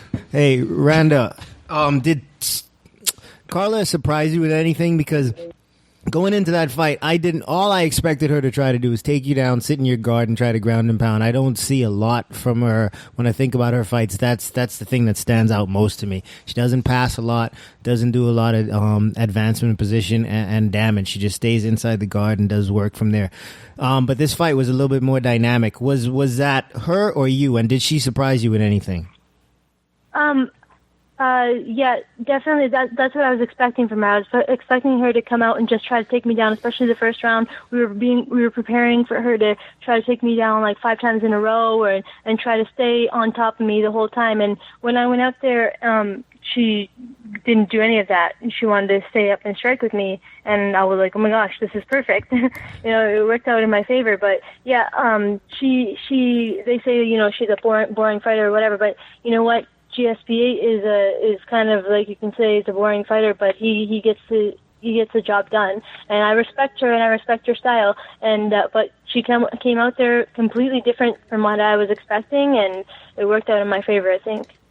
But if she did come out there wanting to take me down, we were prepared for it. Now, this camp, you kind of were a nomad, right? You trained at every camp at least once in the country. Where are you training now? I'm just kind of doing my own thing. I train with my coach, Johnny Glove, and with the striking. I train at my old wrestling gym that I started off in, Windsor Wrestling Club, for my wrestling. I go to my jiu-jitsu coaches for jiu-jitsu, a different gym for conditioning. I'm just all over the place. I'm just getting exactly, specific things that I need from everywhere that I go. Well, look, I mean, it really paid off. This was the best Randa Markos I've seen, and I was really happy for you to get a win in Canada, too, because I know how being a hometown girl in Canada, that's got to be an amazing feeling. Yeah, it's definitely awesome when you get the whole crowd cheering you on like that. Every time I fight in Canada, it just feels so great. Were your parents there? No, everybody's at home watching, except for my little brother came with me. Now, I know your parents didn't let you wrestle as a kid. You had to sneak on the wrestling team, and then you kind of, after you started winning, they were actually cool with it. Now that you're on TV winning, do you call them up and like rub it in their face? Actually, my mom's a huge fan now. She hasn't stopped watching the video of my last fight, since the fight. She's just constantly, like, I think 50,000 of those views are her. Like, just nonstop. Seriously, she's just such a big fan now, and she's got her whole family praying for me, and just watching it. It's really cool to see how far everything has come. From before, she was like keep it a secret. Don't tell anybody you train. Don't tell anybody you do that. It's embarrassing. Now she's like, tell everyone. That's awesome. Now, does your husband, does he want to settle down and have kids or no? He's been wanting to have kids since we got married, and I told him, no, it's not time. I wish he could have children. That would be awesome. Well, you guys could always adopt a kid, right? Or just steal one. Yeah, true. I tried stealing it. It didn't work. Nice. My sister wanted it back. Nice. Now, do you still have family in Iraq? Yeah, I have my grandparents and my uncle and his whole family there. So is your first language Arabic? Because I pick up a little accent. I was wondering if you were French Canadian. I didn't know you were from Iraq. Iraq, yeah. Yeah.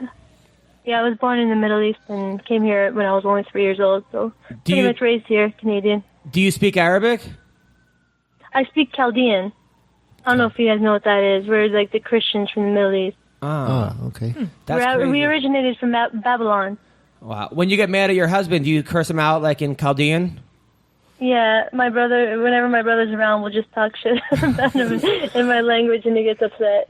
That's so fucked up. I like it, though. I like it. She sounds like a tough Care Bear. Yeah. Colleen, any questions for Randa?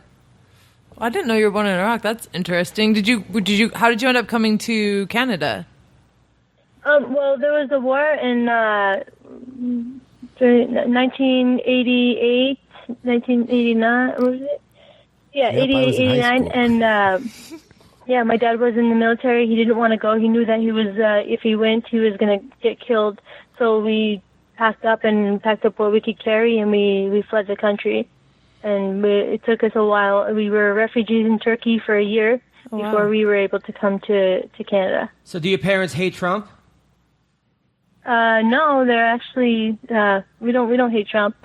I think they're in Canada. They don't kind care. of doing the right thing, but he's not going about it the right way. I don't know. Got it. Well, listen. So We're not Trump haters. So you're calling out Tisha Torres.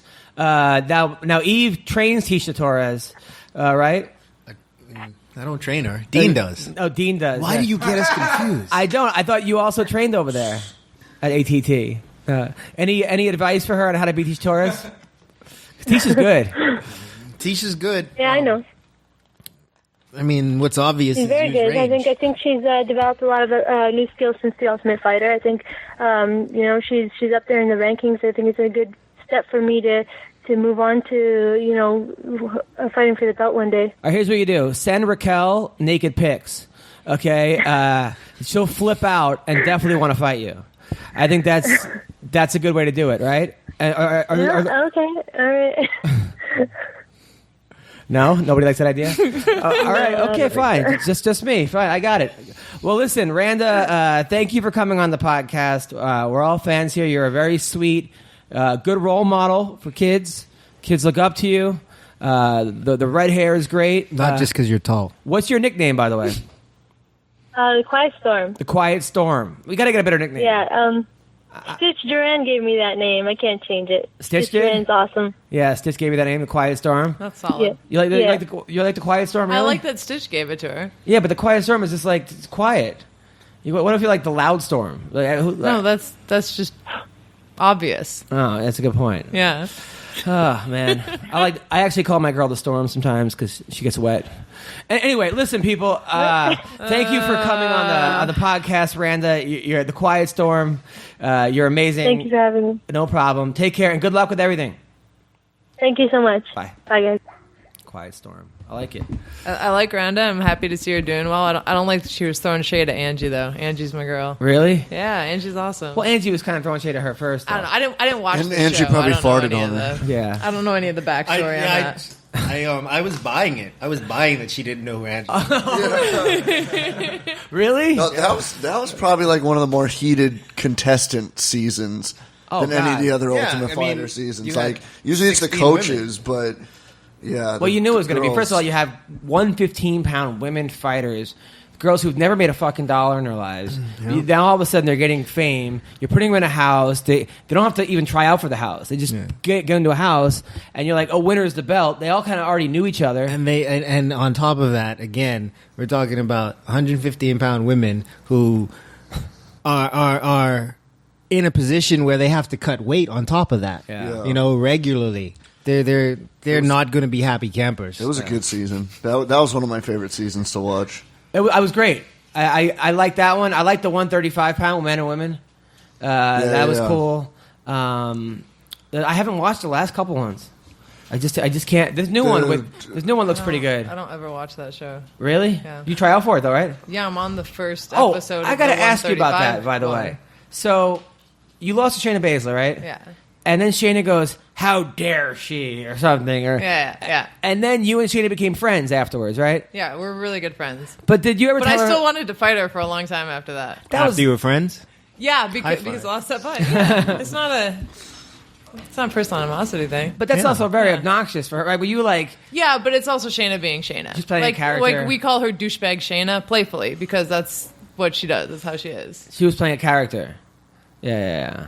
Now, are you and Rhonda still friends or no? Ron and I are like acquaintances. You guys don't like hang out? Like Jessamine and Shayna and Marina are all really good friends of mine. Right. And Rhonda was like you knew her, but you guys weren't like go out for tea or something. Gotcha. Yeah. All right. You guys don't break bread, right? That's what the kids say nowadays. Got it. Yes, that's what the kids say now. That's exactly what the kids say. You want to go in now and break bread?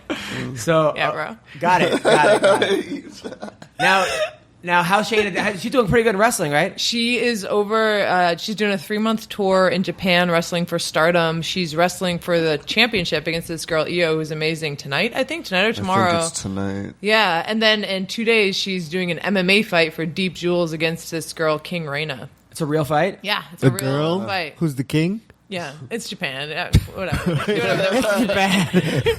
Her name's King Reina, and King is all capital. Like whenever they write, how come no one knows about this fight? Where do I watch this fight?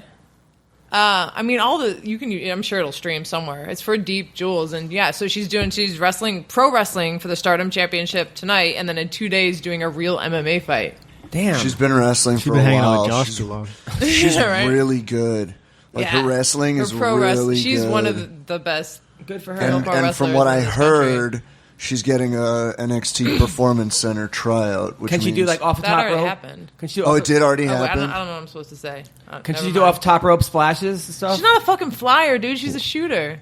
Well, I'm fucking 38. I don't know what you're talking about. She's like more like strong. She's like strong style, right? Yeah, kind of like powerhouse strong style. Yes. What are you talking? What the she fuck is doesn't strong do style? flippy shit. Yeah, she does like moonsaulting. rough, beat you up. I'll suplex you and hit you. And does she do like Rikishi ass Close in the face? line. No, but one of the moves that she suplexes. does do that like it takes a lot of strength to do is if you're laying on the ground, if you're laying on the mat, stomach down, she'll grab you gut wrench, deadlift you, and then flip you over her head and just slam you. And she does that multiple times in a row. And she has a good German suplex too. Very good German. Nice. I German suplexed her when we were wrestling. I've seen the. Yeah, I've seen the. you do wrestling didn't you too? bridge on her? Shannon and I did a pro wrestling match. Did you win?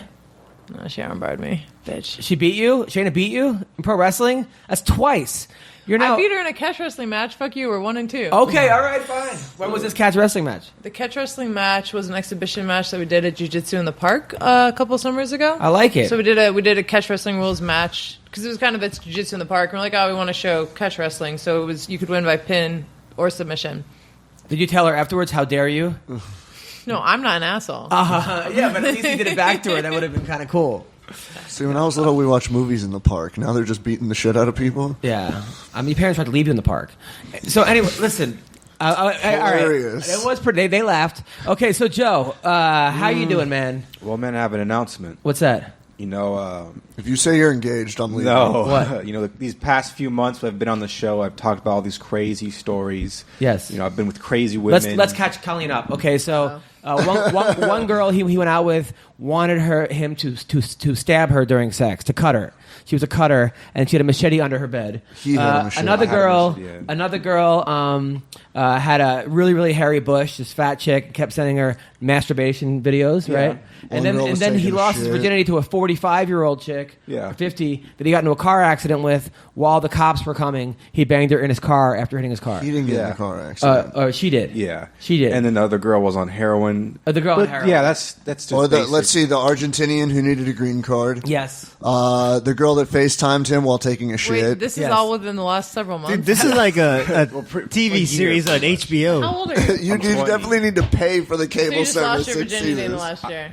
I lost my virginity when I was 18. But then you did the comedy set that night, right? At the Haha. I saw you that night. Yeah. All right. Which I mean, was funnier? banging the chick while you're waiting for the cops to come is actually pretty cool. Did you get more laughs It was during the very sex cool. or at the Haha? The sex. I mean, it was not a good experience. But my announcement is, guys, that I'm trying to now remain abstinent. Well, you've been trying that for 19 years. you're It's fired. Succeeding. No, Wait, I'm what do you mean you're serious. trying You're to now make? fired. I just realized all the crazy stuff I was doing. I could have got so many STDs. I'm not saying I didn't get any STDs. How many did you get? You know what a Well, I condom can't say is, on right? the show. I mean, I just, I risked so much stuff. I could have How got many a STDs did deadly you get? disease. I don't want to talk about it. It's kind of embarrassing. Okay. You brought it up. I never even got STD tested, but I'm sure I got something. Go Oh on. my God! Okay, How go many on. girls do you need to call and tell them to go get tested? They don't have phones. All right, go on. wait. Can we just talk about the trying to be abstinent? Just, you either do it or you don't. Yeah. Well, you got to start by trying, and then you eventually we get, in the groove of not doing it. Yeah, so, I mean, he's married. He's been abstinent for He's years. checked out at this point. All right, so what? He's- So what happened? Why are you trying to do this? I'm just trying to be safer. I'm trying to live. I don't want to live too long. I want to peak out at maybe 60, but I just want to make sure that I don't get nothing weird. Shit you say when you're 20. Yeah. Really? Oh, he forgot to. What about trying to find a girlfriend? Oh, I'm gonna get it tomorrow night because I have another. You're not gonna believe this. Wait, how are you trying to stay abstinent? But I'm going to get it tomorrow. What are you getting tomorrow night? I have another girl Yep. from Argentina Yep. who is not a U.S. citizen, Who? Yep. but she's about my age. She's not 30, something like the other one. She's about maybe 28. Yep. I'm gonna take her. This is the same girl I brought to the Haha that you did. She's cute. Yeah, she's not too bad looking. She's cute. And we haven't done nothing yet. Maybe we hump. Maybe we, she maybe touched Hump? me. Hump. Go What on. year is this? It's nothing crazy. We haven't had sex We're going to yet. break bread and then they're groping? going to hump. Tomorrow, I'm going to take her to CBS Studios. We're going to Yeah. go see a TV tape. CVS No, Studios? CBS. Yeah.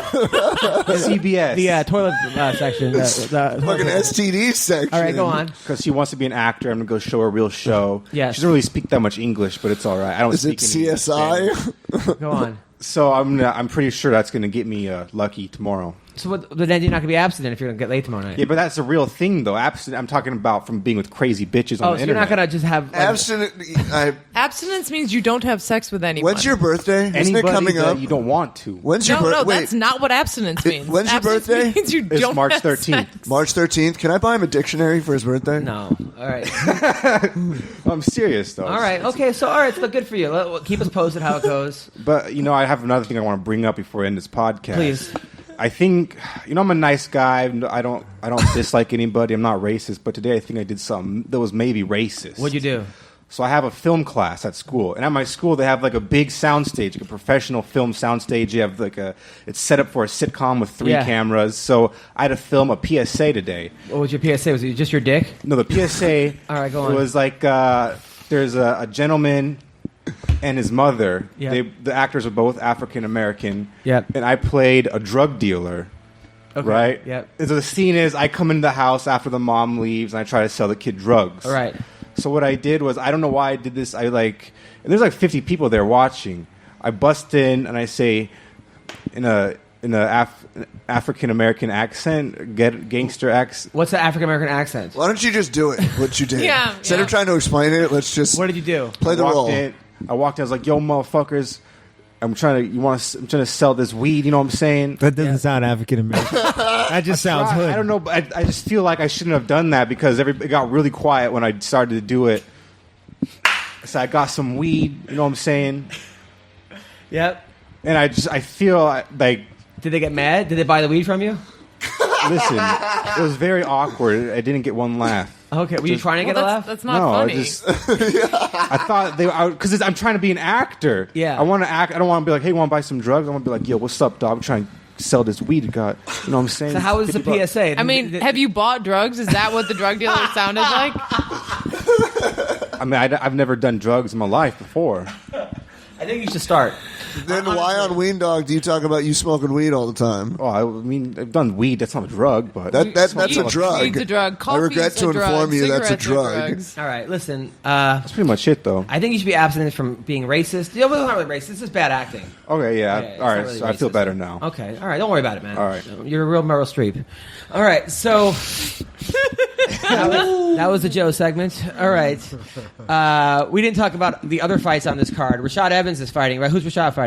Dan Kelly, judo man, Stan Kelly. He's like the 70-year-old Australian guy from Australia. Olympian judoka who's Two-time like Olympian. 400 years old. He wins fights, but like he comes in with a dad bod. You think he's not going to win, yet he wins somehow. Except for Sam Alvey knocked him out, but he's pretty good. He's good at judo, but Rashad should beat him unless Rashad's chin is just totally gone, which I don't know. That's not too. That's a pretty good looking dad bod for a dad bod. Yeah. So Yves, and in this fight, he like. I don't know. I mean, in that situation, I'm gonna pick youth, but Rashad hasn't looked the same in a while. But I would like to see him win it. Now Rashad on the show. Were you on the show when he called in? He said that with the Black Zillions breaking up, he was spending more time worrying about keeping a team together, training everyone for their fights, trying to be like the center for the team, and this than he was with actually caring about himself. And that the Black Zillions breaking up was the best thing for him because he got to just be a fighter again and not necessarily a team captain and yada yada. Do you buy that? Is that a legit thing that could happen to fighters? Yeah, you got to put yourself first. I mean, it's a team sport, but only you're in there by yourself, so you can't be focused on everybody else at that point. I think that could happen, and if I don't think Rashad is a guy to make excuses, right? So I think that did play a factor, and yeah, maybe if he can focus on himself again, he can get back to what he was doing before. Yeah, I mean, great guy. There's a guy who I think should be in the studio every week. You and him, as far as like great, fighters, well spoken, know what's up, likable. The fans like him. They trust him. You say something, people are going to listen. Rashad said, people are going to listen. Yeah, we don't need that WWE guy in there from last week. I'm sorry, but that guy was ridiculous.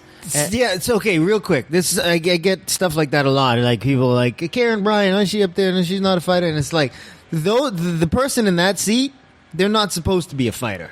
Like they represent the people that have never had the experience of being in there before. But if you can, but I think that you could have done a better job as the play-by-play guy than that guy could. I understand he's not a fighter. You could still break it. Yeah, any fighter can. Grisham. But like that's my role. If that guy was not there, would have been the Joe role. So give it to you guys. Dan Cormier Give role. it to the fighters. There should be. I mean, look, you guys aren't getting severance. There's no 10 years in the UFC you get a severance package. It's you're done fighting, which is not how it's like that in football or baseball or basketball. O.J. Simpson killed 2 people and they couldn't touch his fucking money. Yeah. So he's in the Hall of Fame for life. So look, that's why I would argue for a union. That would be probably one of the main reasons, so that fighters get taken care of. And it shouldn't even be 10 years; it should be 5 years. You're in the UFC 5 years; you should be taken care of for life with some kind of a check. That's one fight for Cain Velasquez. Okay, fine. I don't care if it's $600 a month. It's something that you should know that you put 5 years into it. But if there's not going to be that, you should have those desk jobs. I understand Karen Bryan is Karen Bryan. She's been doing it for 50 years, fine. But bringing in new people is who are WWE guys, and yes, ESPN MMA guys. I didn't even know ESPN even had MMA other than Chael's things. Fine, but it's ridiculous. Well, So, he's not doing 209. good. It's Anik, Rogan, and Dominic Cruz. Who's not doing 209? That guy. Grisham. It's just it's like it's the only sport where active athletes are doing analysis. Other sports, active athletes do analysis, but they do that when their season's over. Yeah. It's probably because it's not seasonal, but it is weird. Like even in boxing, you don't get a lot. You get a few guys like Paulie Malignaggi, Roy Jones, Jones, who shouldn't be active. But it's kind of a weird dynamic. But a lot of the guys that are retired, the fans don't know them. Yeah, but you put Don Fry in front of a microphone, I'm going to listen every fucking Yeah, you day. can't put Don Fry in front of a microphone. I don't care. That's a hot mic. I'm they going to can't. listen everything. This is the Don Fry story. This is who Don Fry is for you guys who don't know. He's a former UFC champion, old school Hall of Famer. Anyway, at the inaugural UFC Hall of Fame, I fought on that card, and I had a friend who was this huge Don Fry fan. He was just like, he would do whatever he could to get around Don Fry. So I'm sitting next to Fry, and I'm like, hey man, my buddy's a huge fan of yours. You mind if I bring him over here, you get an autograph? And he's like, yeah, sure, bring him over. So Don's drinking his beers, he's hanging out. The kid comes over, and he's like, I'm like, hey Don, this is my buddy Brian. He goes, hey man, I hear you want to suck my dick. Really? That's what he said.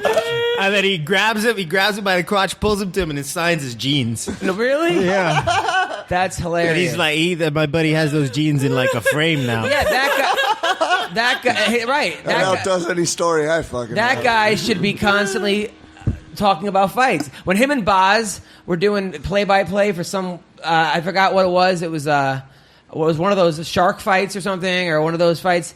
They would talk about their own fights the entire time. They'd be getting drunk. The guy would get knocked out, and they'd be like, "Oh, that was a good knockout." Like kind of like a time that I knocked out, and it was but it was hilarious. And if you're gonna, I don't know, I'd be into it. Don Fry has my vote. Overeem versus Mark Hunt. This fight, I think Mark Hunt's going to win. Colleen, help me. I don't know how that's gonna go. I would think probably Hunt, but you could go either way.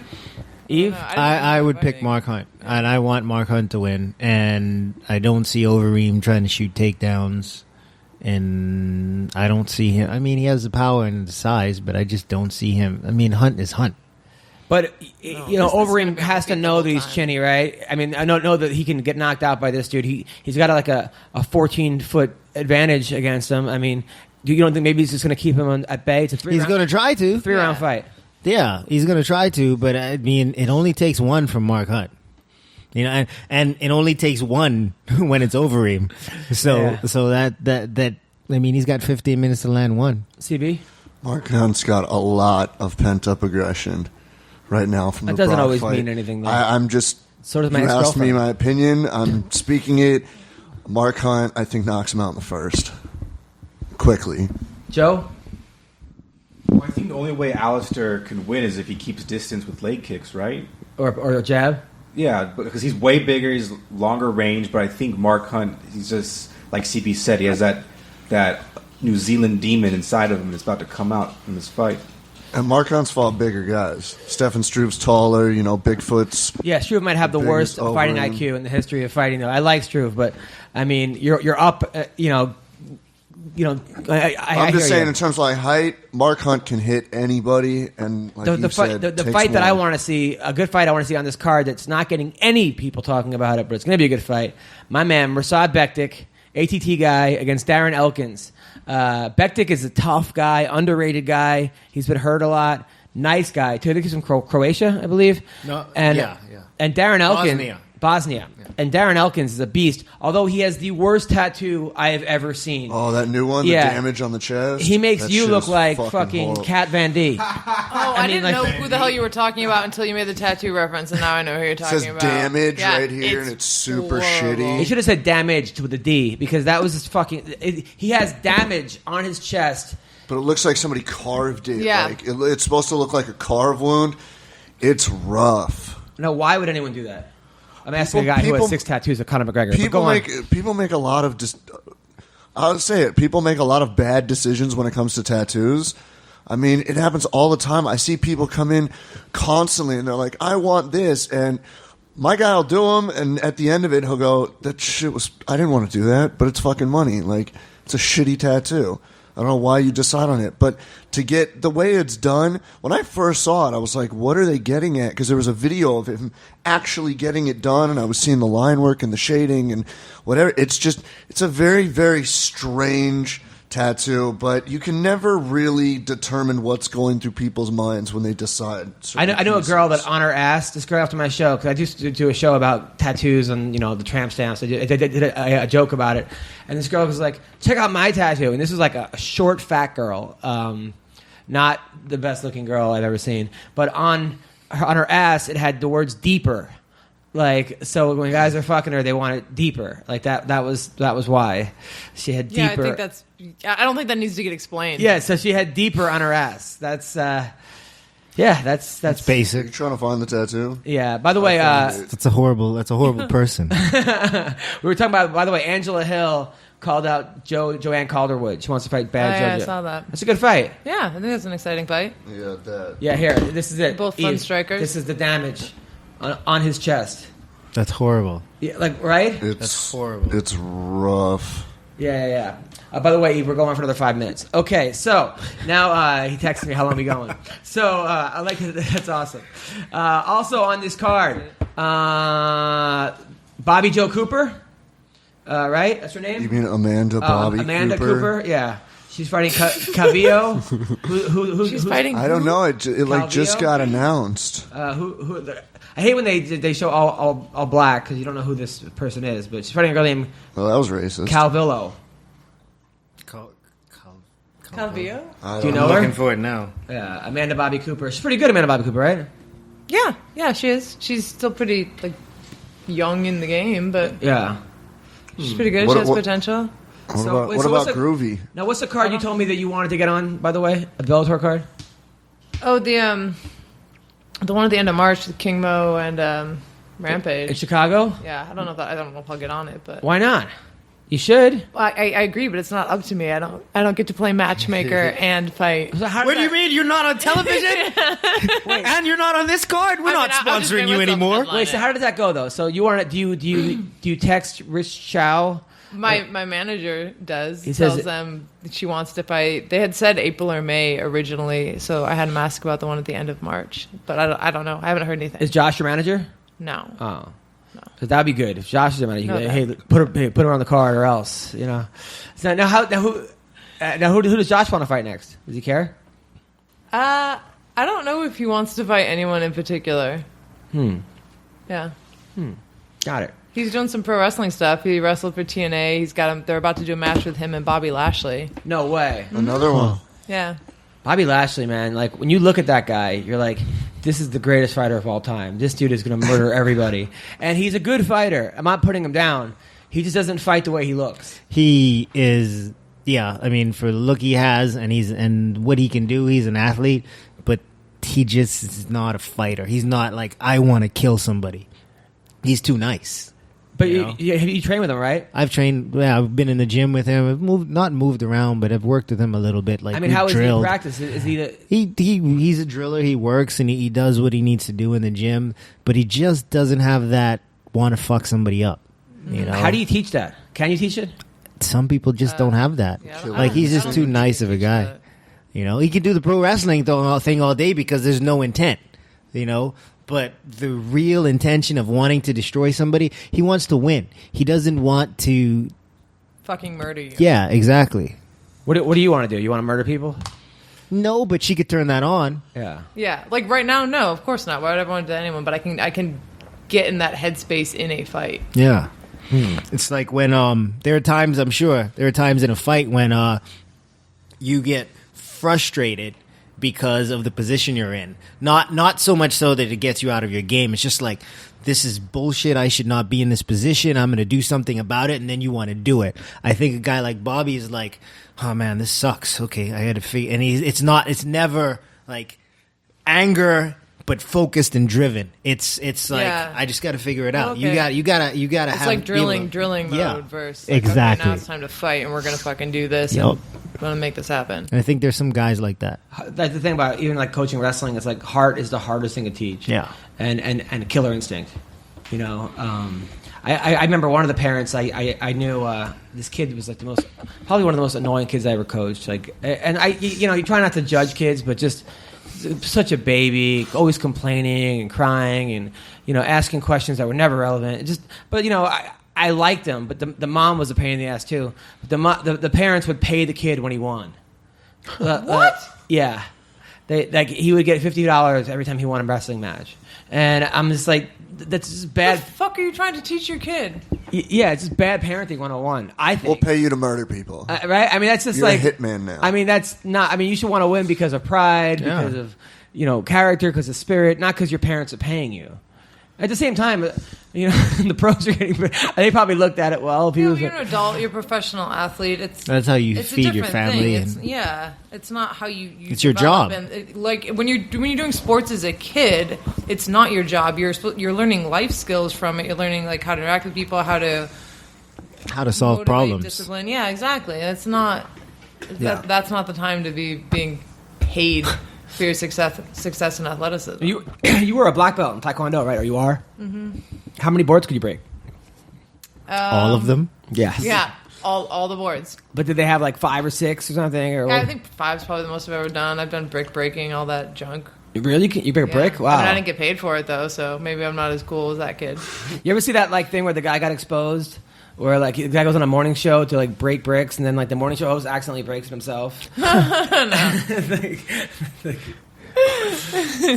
That was like one of the funniest things, man. Yeah, they really like. But yeah, I was terrible. My parents signed me up for Taekwondo, and I was in 3rd grade. And every 3 months, you got a belt. It was like the biggest bullshit. Like, and I was terrible. And like my little brother could like break a board, and I couldn't. I was like, he was like 5. I was crying. It was awful. But I like still got the belt. Did you take karate as a kid? I did kung fu, Kung fu. Yeah. Nice. and I broke boards and all that silly stuff too. Yeah. Nice. Did you ever, now what the kung fu stance is like this, right? With the is it like I'm sure there's one like that. Wasn't there like There's a bunch of them. I used to watch Kung Fu: The Legend Continues with that guy, and I used to have the video game. Kung Don't Fu. tell him it's not completely accurate. What, for the Yeah. Nintendo where you just walk and kick people? Yeah, remember that Kung Fu video game? Yeah, I it was had? a side Yeah. scroller. Yeah. Yeah. Was that how it was? Did you have to wear like a robe? I did have to wear the thing, and but my style, there's different styles of kung fu, and I did praying mantis kung fu, so it was kind of silly. What was like that? wushu? Yeah, it was a wushu style, but Did it work? Does it work in a fight? no, Never. but it did teach me flexibility. It's and not how a to- combat style. Yeah, it's, Only against Josh Thompson. Yeah. No, but I'm saying, like, did you ever get in your Kung Fu stance in like a real fight, just to fuck with your opponent? No. no, No. I wasn't that kid. That's pretty cool. Well, now, what belt? You were a black belt in Kung Fu? No, I stopped doing that. I was like, that was when I moved to America. I started doing that at 15. I stopped doing that after I saw, not right after I saw the first UFC, but probably by UFC 3. I went back to the Bahamas, and I ran into a gym where my buddy's little brother was like, where are you going? He's like, I'm going to my ninjutsu class. I'm like ninjutsu? There's no ninjas in the Bahamas. And he's like, yeah, no, we do there's grappling and stuff like what you see on the UFC. I'm like, what? Let's go. I went, and I just turned 18, and this or maybe I was still 17, but this fucking 14-year-old kid choked me, and I was like, I'm doing this. So let's do this. That's awesome. That's cool. Ninjutsu. Yeah. Can people still take that ninjutsu or no? I'm sure somewhere people do, Yeah. but I don't know of any of the places. There's probably places here in LA. I mean, because they use it for film and whatnot, you know? That's awesome. I ever see that one thing where the guy was doing this like strange thing in like Japan or something, where he was like not even touching people and they were falling over? Oh, yeah. The cheese stuff. Yeah, and then Fabrizio Verdum did it in his gym. No, but then he went to like a real thing and he got the shit beaten out of him. Yeah.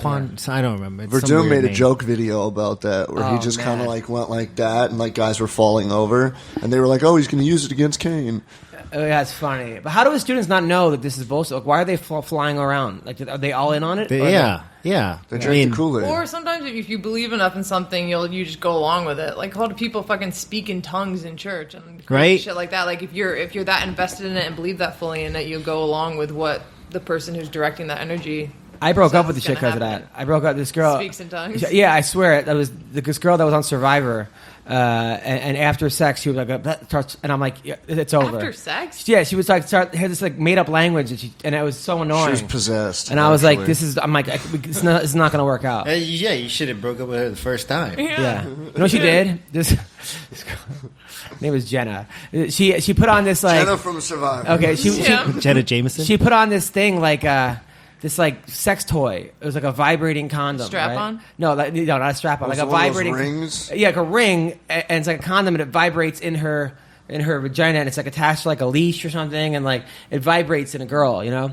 So I'm like, oh, this will be fun. So we use it. And it was cool. But then I realized like. That didn't come out of a box. Like she used that with some other dude, and I never felt gayer in my life, except for right now. I'm telling the story, but it was an awful experience. Anyway, that's our podcast. What do you Let's close on that. Colleen, what do you have coming up? I'm gonna go clean all my sex toys. Do you have sex toys really with Josh? Doesn't everyone have sex toys? Oh, well, tell us. I am a sex toy. Well, the podcast's not over now. Yeah. Which No, ones do you what I have? have coming up, I don't know. I'll be fighting for Bellator again soon, so stay tuned. I don't know All right. when. Nice. Are you good? All right. Are you gonna be sponsored by Adam and Eve or? Is that a sex toy company? Yes. Yeah, it Okay. is. I'll get I'm gonna get the Pleasure Chest to sponsor me. Oh, Be nice. local. There you go. I'll see. Colleen will be at the Pleasure Chest next week, and Yeah. you. What do you have coming up? I got Ween Dog Radio, my podcast, Ween Dog TV on YouTube. You can follow me on Twitter at the Ween Dog. And I feel so stupid saying that. On March 30th, we have a Flappers comedy show. It's my birthday. Nice. It's gonna be fun. You're gonna be 21. Yes. Nice. All right. Eve, what do you got coming up? Even Steven is coming out on iTunes. Well, SoundCloud today. I think it takes a day for iTunes to upload it. I am doing. There's a Facebook Live thing for the UFC 209. So if you're watching the fights and you want to get on Facebook Live, the UFC's Facebook Live page, Robin Black, John Dotson, and I are going to be commentating the fights in that arena. And then I'm back at the desk on March 10th for the fight night, March 11th and March 10th for the weigh-ins and the fight night. So tune in on FS1. Nice. Now, if somebody wanted to hire you as to be their trainer, how would they do that? They can reach out to me on social media or, reach out to me on social media. I wouldn't say email me because I don't want. Colleen, you too, right? Can you teach me ninjutsu? I can. Really? I can teach you how to disappear. That would be amazing. All right. And CB, what do you got? Nothing. Nothing. All right. You can find CB in the hospital. All right. So February tonight, I'm at the Long Beach Laugh Factory. Tomorrow night, Mandalay Bay in Vegas, 9:00, and 12:30 at the Dirty at 12:30 in the South Point Casino. Saturday night, Pasadena Ice House. Irvine Improv next Tuesday, the 28th. Dime Bar every Monday and Tuesday. March 1st at Stratosphere in Las Vegas. Me and Dean Thomas will be doing stand-up comedy. Dean's very funny. Then MMA Awards. Are you going to the MMA Awards next Wednesday? Thursday. No. Next Thursday? No. Do you want to go? No. All right, thanks. All right, so Thank you. March 9th, Long Beach Laugh Factory. The 11th, the Iguana Lounge, Pico Rivera. I'm in Calgary at the Comedy Cave, March 14th to the 19th. Thank you very much. Thank you, Randa. Thank you, Eve. Thank you, Uriah Hall. Thank you, Joe the Kid. Thank you, Colleen, for coming in. I know you're very busy with your things that you do. Thank you, Eve, as well. You're welcome, and, brother. Thank you all. Hope you all have a great week. Take care. Ween Dog. Bye.